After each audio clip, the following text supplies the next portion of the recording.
1950년 6월 25일 새벽, 북한군의 갑작스러운 침공으로 한국 전쟁이 시작됐다. 48년 대한민국 건국과 함께 창설되어 두 돌도 지나지 않은 대한민국 국군은 충분한 준비 없이 전쟁을 치러내야 했다.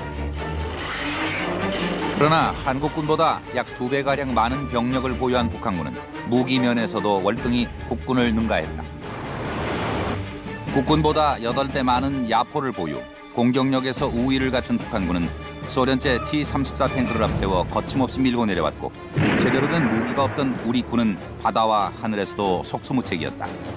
전쟁 발발 3일 만에 수도 서울이 함락되고 낙동강까지 퇴각한 국군은 고전을 면치 못하고 있었다.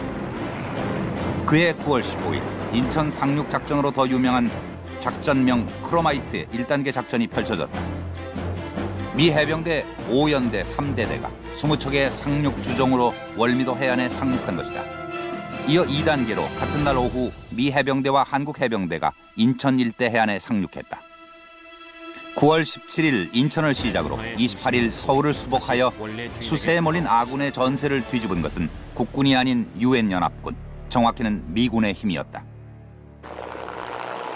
58년 후 인천 월미도 남서쪽 1.5km 해상, 인천 상륙작전을 그대로 재현하는 행사가 펼쳐졌다.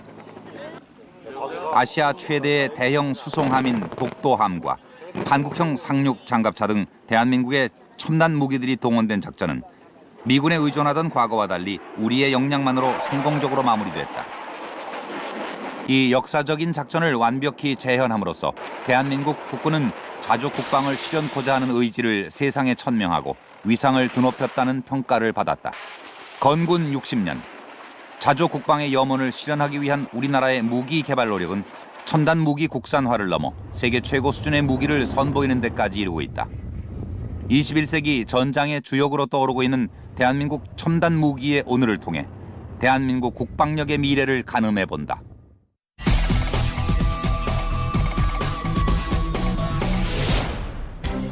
지난 2007년 미국 군사전문지 디펜스 뉴스는 주목할 만한 사실을 보도했다. 지금까지 미국의 무기 생산 하청업체 수준에 불과했던 한국의 방위산업이 세계 정상급 제품을 생산하는 글로벌 파워로 부상하고 있다는 내용이다. 잡지는 대표적 사례로 한국의 방산업체들이 2007년 무기 구매 사업 수주전에서 전 세계의 쟁쟁한 방산업체들을 따돌리고 KT-1 응비 훈련기와 XK-2 탱크를 수출 및 기술 이전하기로 계약한 것을 꼽았다.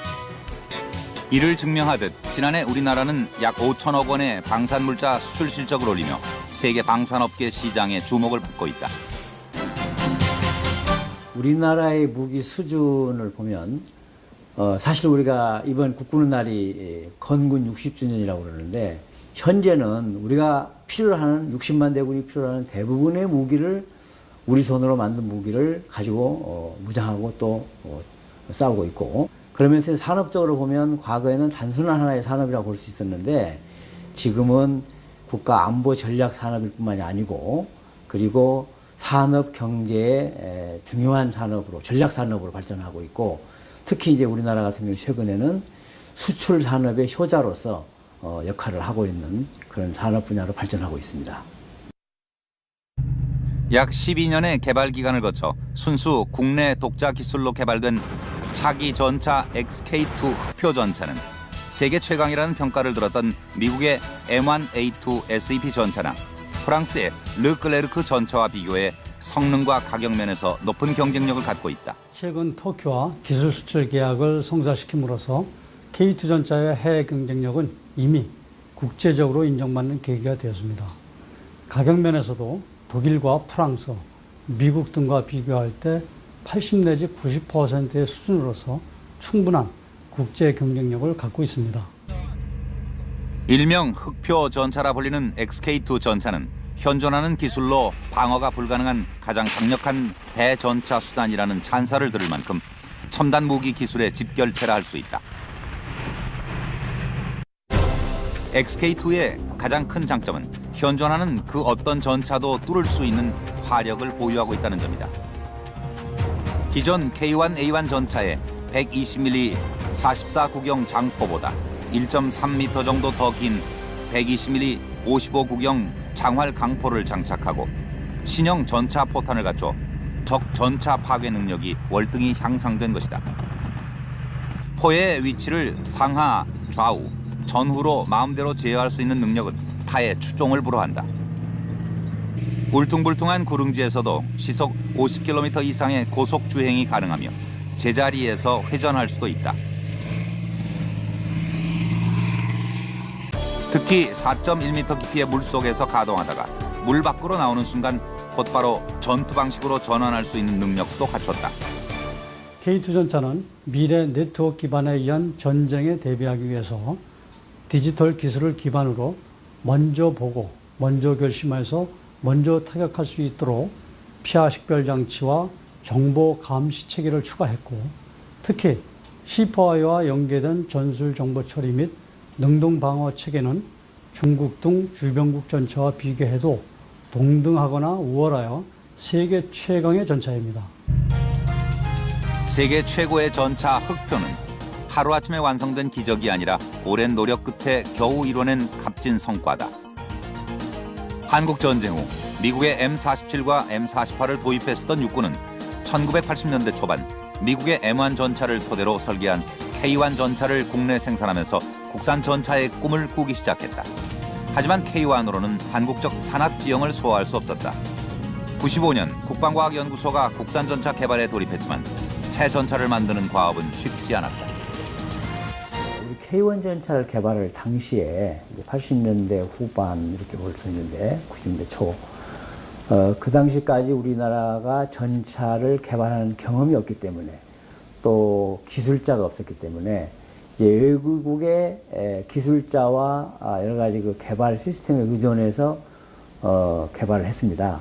그러다 보니까 그 외국의 기술자들이 우리나라의 그 지형 특성, 특히 그 산악이나 하천이나 이와 같은 지형 특성을 제대로 이해하지 못했고, 또 우리나라의 여러 가지 전술적인 환경이나 그 무기 운용 환경에 익숙하지 못해서 여러 가지 그 우리 환경과 우리 지형에 좀 미흡한 그런 전차를 개발하는 그런 어려움이 있었습니다. 갖은 노력 끝에 우리나라의 지형과 환경에 딱 맞도록 탄생한 토종 전차 XK2는 이렇게 대한민국을 넘어 세계를 향해 힘찬 전진을 하고 있다.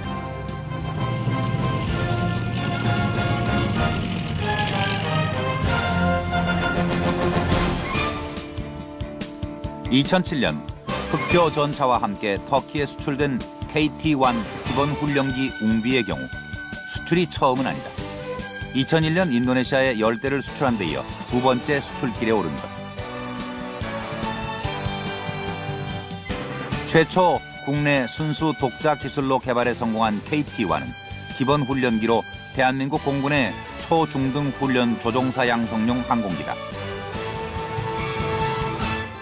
훈련용은 물론 전술 통제용으로 운영할 수 있도록 저위협 지역에서의 근접 지원 항공기 유도 통제, 저공 저속에 의한 전장 감시, 공중 통신 중계 임무 수행 능력을 부여했다.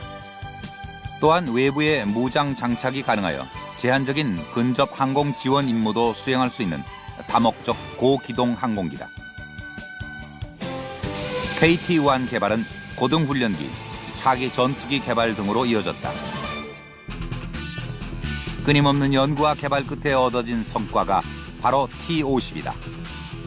고등훈련기 T-50은 F-16에 비해 무게가 77%밖에 되지 않는 작은 몸집에 성능이 제한되기는 하지만 공격기로도 쓰이는 것이 가능하다는 강점을 갖는다. 낮은 운용 비용에 높은 훈련 효과, 고에너지 효율성, 탁월한 공격 능력으로 같은 급의 훈련기 가운데서는 최고의 성능을 지닌 것으로 평가되고 있다. T-50에는 수평 꼬리날개를 만드는 데 쓰인 천, 전방 시현 장치 등 기체 곳곳에 뛰어난 국산 기술이 숨어 있다. 또한 첨단 장비로 생존성을 증대하고 다목적 레이더, 위성 및 관항법 장치, 피하 식별 장치, 통합 OFP 컴퓨터 등의 장착으로 IT 강국의 위용을 과시했다. T-50은 향후 독자 개발 초음속 군용기 설계 기반을 마련했다는 의의를 가짐과 동시에 앞으로 수출 효자 품목으로도 제 몫을 다할 전망이다. 성공적으로 개발함으로써 전 세계가 한국의 항공기술, 내지는 그 능력을 높이 평가하고 한국을 어떤 경쟁자로서 인지시키는 하나의 계기가 되었다고 봅니다. 이러한 그 경쟁력은 우리가 민수사업을 통해 가지고 여러 업체들이 한국이랑 같이 사업하기를 원하는 이런 그 긍정적인 효과를 얻었습니다. 삼면이 바다인 우리나라. 매년 세계 최대 연합 해상 훈련에서 뛰어난 작전 수행 능력을 인정받지만 장비와 무기면에서 주변의 중국과 일본 등의 비교가 되지 않았다. 이런 대한민국 해군에게 있어 2007년에 진수된 이지스함, 세종대왕함은 큰 의미를 갖는다. 국민들의 큰 존경을 받는 인물인 세종대왕의 이름을 딴 세종대왕함. 해군, 방위사업청, 국방과학연구소, 각 기관이 모든 기술 역량을 결집하여 탑재 장비 종류의 76%를 국산화해 대내외적으로 우리 방산 기술력을 한 단계 높이는 계기로 주목받고 있다. 세종대왕함은 특수 강판을 비롯한 미사일 수직 발사대, 대함 유도탄, 대잠 어뢰, 전자전 장비, 항해 레이더 등 주요 장비가 독자 기술로 개발됐다. 이지스 함정은 1980년대 미 해군이 개발해가지고 일본이 이지스 함정을 가졌고 우리 한국 해군이 세계에서 세 번째로 가졌는데 이 재원을 보시면 아시겠지만은 이 이지스 함정은 미 해군이나 일본 해군이 가지고 있는 함정보다도 더 크기가 크고 무기 체계도 강화가 되어 있습니다. 그리스 신화에 나오는 무적의 방패에서 이름을 딴 이지스함은 대함, 대공, 대잠 능력을 두루 겸비한 세계 최강 전투함으로 명성을 떨치고 있다. 1983년 미국이 세계 최초로 이지스 체계를 갖춘 순양함을 실전 배치한 이후 현재까지 일본, 스페인, 노르웨이 등이 자국의 해군력 강화를 위해 이지스함을 확보하고 있다. 세종대왕함은 철통 방어력과 송곳 같은 공격력 등 월등한 성능을 자랑한다. 500km에서 접근하는 1000여 개의 표적을 탐지 추적해 20여 개의 표적을 동시에 공격할 수 있는 베이스라인 7.1, 1000km 거리의 탄도미사일을 추적할 수 있는 스파이 1D 레이더, 깊은 수심에서 접근하는 잠수함을 잡아내는 견인 소나 등 최신 이지스 체계가 탑재되어 있다. 이지스함이 우리 한국 해군에 있어서 갖는 일은 우리 한국 해군이 대양 해군을 지향하면서 전략 기동 함대가 독자 대공 방어망을 구상해야 되는데 이지스함이 그 역할을 충분히 수행할 수 있고 별도의 발사기에서 발사되는 세종대왕함의 가장 강력한 무기인 국산 함대지 크루즈 미사일 천룡과 150km 거리에서 적 함정을 공격할 수 있는 함대함 유도탄 해성, 수십 킬로미터 밖에서 잠수함을 공격할 수 있는 대잠 어뢰 홍상어 등 토종 무기들이 탑재된 것도 의미 있게 받아들여진다.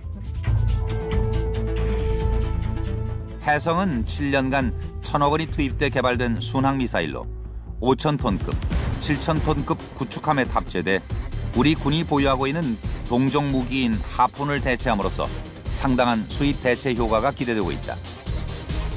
청상어는 잠수함이 아닌 함정이나 항공기에서 투하해 잠수함을 공격하는 경어뢰로 직접 음파를 쏘아 목표물을 탐지해 타격한다. 최고 속도는 45노트이며 두께 1.5m인 철판도 관통한다. 근접 방어 무기 체계로 최후의 방어 무기인 골키퍼탄 역시 국산 기술로 제작돼 세종대왕함에 탑재돼 있다. 골키퍼탄은 정확한 탄착점을 형성해 방어망을 뚫고 해수면 위를 저공 비행하는 미사일을 방어한다. 미사일의 유도와 통제를 맡는 컴퓨터인 시커뿐 아니라 미사일 전체에 대한 파괴가 가능하다. 해군에서 한국형 구축함 사업을 진행을 하면서 이제 채택됐던 것이 이제 30mm 골키퍼 탄약 시스템입니다.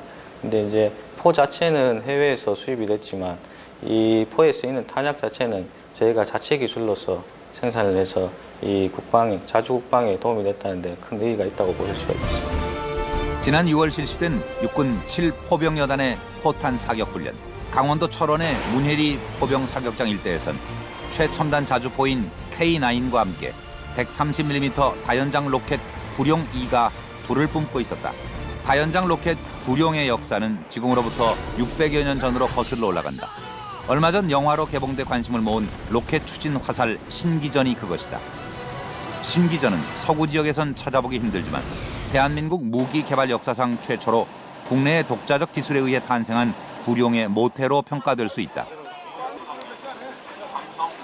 발사기는 회전이 가능하며 총 36개의 포를 0.5초 간격으로 쏠 수 있는 로켓탄은 목표 지역을 중심 사방 1km의 범위에 떨어진다. 살상 범위는 축구장 1개 면적을 초토화할 수 있는 위력을 지녔다. 국내를 넘어 세계 방위산업 시장에서 높은 관심을 얻고 있는 K9 자주포 썬더. 제작사는 1000대 이상의 K55 생산 경험과 축적된 기술을 바탕으로 1999년 국방과학연구소와 함께 세계 최고 성능의 썬더를 개발해냈다. 가장 진보된 포병 무기 시스템 K9 자주포 썬더. 썬더의 가장 큰 특징은 사정거리가 길고 발사 속도가 빠르다는 것이다. 사정거리가 선진국 동급 무기에 비해 10km 긴 40km에 달해 군단급 작전 지역에서 적진의 한가운데를 타격할 수 있다. 다른 자주포가 이동 중 정차해 첫 포탄 발사까지 10분 안팎이 걸리는 데 비해 썬더는 첨단 자동 사격 통제 장치와 자동 송탄 장치를 갖춰 정차 후 1분 이내에 사격할 수 있다. 15초 내에 3발을 쏘는 급속 발사 기능도 동급 최강이다. 이런 자주포의 우수성은 이미 여러 나라에서 입증된 바 있다.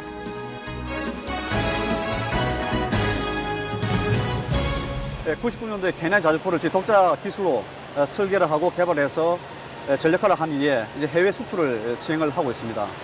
그리고 터키에 자주포를 수출하는 이후에 저희 사업이 터키에서는 가장 성공적인 사업으로 인정을 받고 있고 또 거기에 또 기반으로 해서 현재 저희 나라의 다른 무기 체계가 또 수출이 확대될 수 있는 그런 기반을 구축을 또 한 바가 있습니다.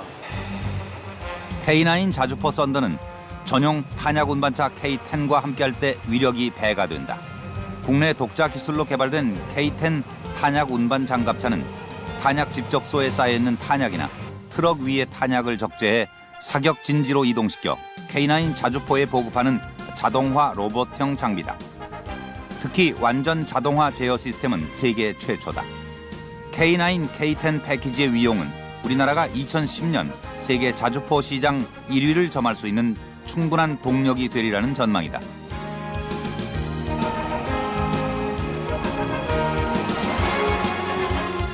저고도로 침투하는 항공기나 헬기를 격추할 능력을 갖춘 신궁 역시 우리 기술로 개발한 세계 최고의 공격무기다. 휴대용 대공 유도 무기인 신궁은 최대 마하 2.0의 속도로 날아가 적군 항공기 반경 1.5m 이내에서 폭발한다. 최대 사정거리 7km, 최대 고도 3.5km를 날아가는 신궁은 야간 조준기를 이용해 시야 확보가 어려운 야간에도 사용 가능하며 낮은 고도로 접근하는 헬기와 전투기를 격추시킬 수 있다.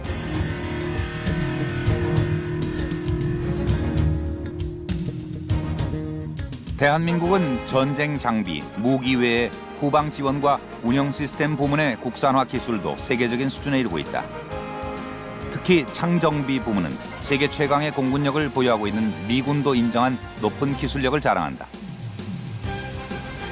창정비는 대수리 작업과 개조 작업을 포함한 세부적인 주기 점검을 가리키는데 우리나라는 유압 및 전장 부분 정비에 많은 기술과 노하우를 가지고 있다. Looking at A-10 behind me, one of the reasons that the U.S. government chooses to keep a lot of their aircraft maintenance and repair within Korea and the Pacific region is because of the quality workmanship and craftsmanship that we receive from all of our Korean industry partners. 일반적으로 항공 산업의 발전 단계는 창정비, 라이센스 조립 및 부품 국산화, 독자 개발 및 국제 공동 개발 단계로 분류한다. 따라서 현재 우리나라의 높은 창정비 기술은 앞으로 공군의 전투력 향상으로 이어질 수 있을 것이다.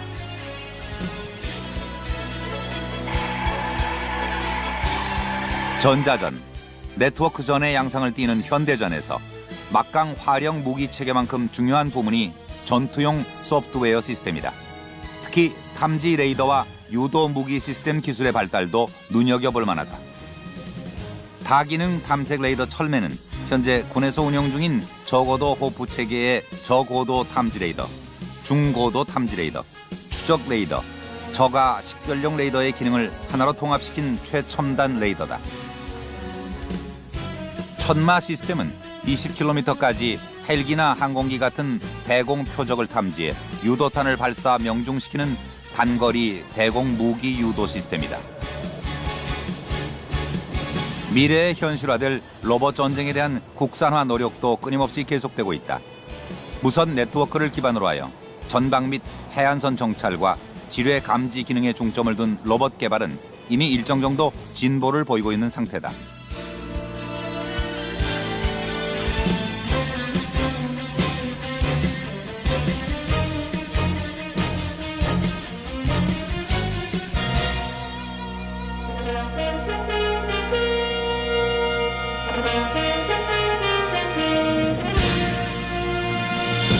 현대전에 있어 가장 중요한 것은 먼저 보고, 먼저 결심하고, 먼저 타격하는 무기 체계를 개발하는 것입니다. 우리 군도 이러한 미래전 형태에 적합한 무기를 개발하기 위해서 노력을 기울일 계획입니다. 대표적인 것이 이제 감시 전찰 분야가 있고요. 그 외에 지휘 통제, 정밀 타격, 정보 전자전, 신특수 무기 분야 등을 둘 수 있겠습니다. 우리 군의 목표는 2015년까지 국방과학기술력 세계 8위권 진입을 목표로 하고 있는데요. 현재 우리 방산무기들은 내수만으로는 한계점에 왔기 때문에 정부와 업체가 함께 수출에 온갖 힘을 쏟아야 될 상황입니다. 세계 8위권 국방과학기술을 확보한다면 우리 수출에도 큰 도움이 될 것으로 전망이 됩니다. 그래서 앞으로 이제 사람의 또 병사들의 그 목숨이 귀중하고 또 그걸 아끼는 의미에서 많은 분야를 그 사람 대신에 무인화 장비 내지 무기로 대체해가고 발전시키는 그런 추세에 있습니다. 그래서 이제 무인화 전차나 여러 무인화 장비들 그리고 특히 이제 전투기까지도 무인화 추세가 가고 있는데 그 분야에 우리나라의 많은 기술자들과 또 산업체들이 많은 연구 개발을 지금 추진하고 있고.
자조 국방의 염원을 실현하기 위한 우리나라의 무기 개발 노력은 첨단 무기 국산화를 넘어 세계 최고 수준의 무기를 선보이는 데까지 이르고 있다.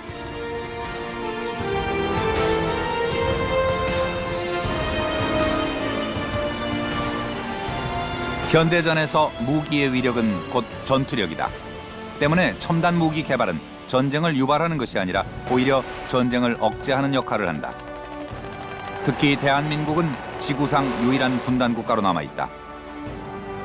급변하는 안보 환경에 대응해야 하는 우리의 무기 개발 노력은 자주 국방의 꿈을 실현함은 물론 인류 평화에 이바지하는 데 일익을 담당할 것이다.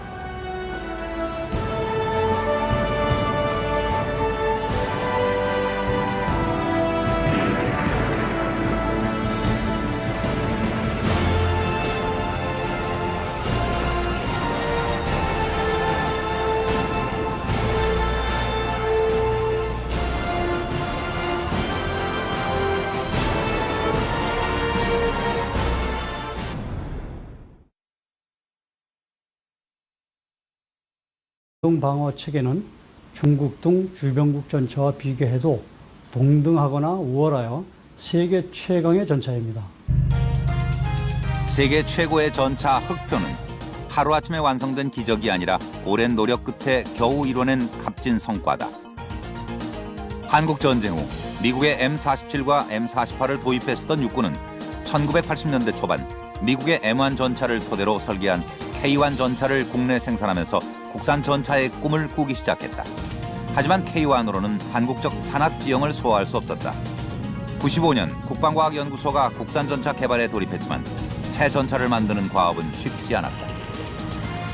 우리 K1 전차를 개발할 당시에 80년대 후반 이렇게 볼 수 있는데 90년대 초 그 당시까지 우리나라가 전차를 개발하는 경험이 없기 때문에 또 기술자가 없었기 때문에 이제 외국의 기술자와 여러 가지 그 개발 시스템에 의존해서 개발을 했습니다.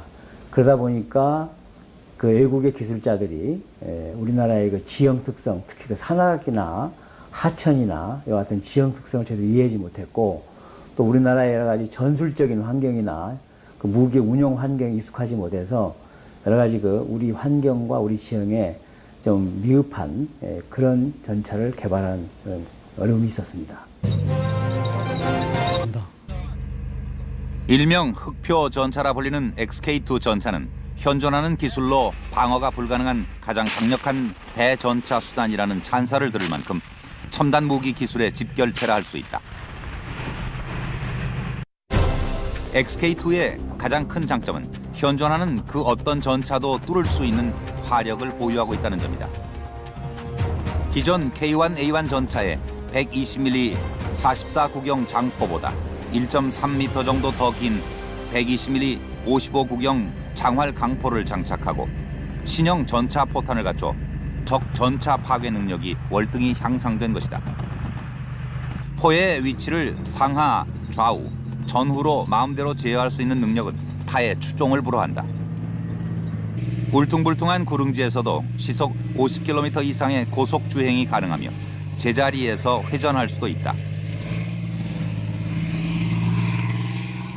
특히 4.1m 깊이의 물속에서 가동하다가 물 밖으로 나오는 순간 곧바로 전투 방식으로 전환할 수 있는 능력도 갖췄다.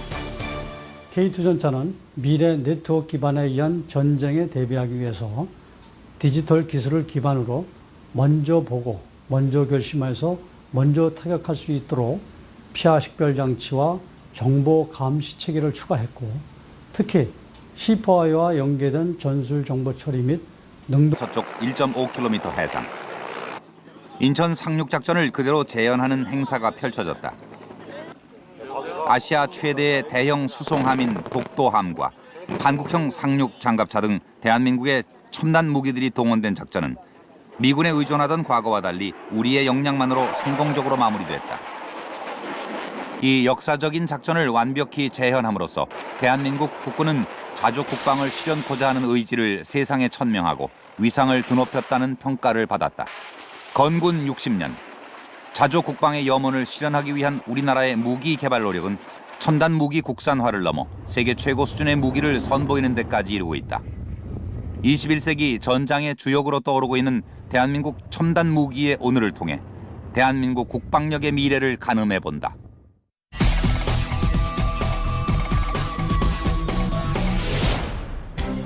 지난 2007년 미국 군사 전문지 디펜스 뉴스는 주목할 만한 사실을 보도했다. 지금까지 미국의 무기 생산 하청업체 수준에 불과했던 한국의 방위산업이 세계 정상급 제품을 생산하는 글로벌 파워로 부상하고 있다는 내용이다. 잡지는 대표적 사례로 한국의 방산업체들이 2007년 무기 구매 사업 수주전에서 전 세계의 쟁쟁한 방산업체들을 따돌리고 KT-1 응비 훈련기와 XK2 탱크를 수출 및 기술 이전하기로 계약한 것을 꼽았다.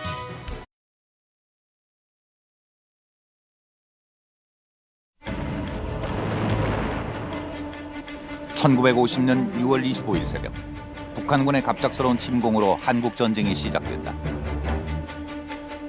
48년 대한민국 건국과 함께 창설되어 두 돌도 지나지 않은 대한민국 국군은 충분한 준비 없이 전쟁을 치러내야 했다. 그러나 한국군보다 약 2배가량 많은 병력을 보유한 북한군은 무기면에서도 월등히 국군을 능가했다. 국군보다 8배 많은 야포를 보유, 공격력에서 우위를 갖춘 북한군은 소련제 T-34 탱크를 앞세워 거침없이 밀고 내려왔고 제대로 된 무기가 없던 우리 군은 바다와 하늘에서도 속수무책이었다. 전쟁 발발 3일 만에 수도 서울이 함락되고 낙동강까지 퇴각한 국군은 고전을 면치 못하고 있었다. 그해 9월 15일 인천 상륙작전으로 더 유명한 작전명 크로마이트의 1단계 작전이 펼쳐졌다. 미 해병대 5연대 3대대가 20척의 상륙주종으로 월미도 해안에 상륙한 것이다. 이어 2단계로 같은 날 오후 미 해병대와 한국 해병대가 인천 일대 해안에 상륙했다. 9월 17일 인천을 시작으로 28일 서울을 수복하여 수세에 몰린 아군의 전세를 뒤집은 것은 국군이 아닌 유엔연합군, 정확히는 미군의 힘이었다. 58년 후 인천 월미도 남쪽.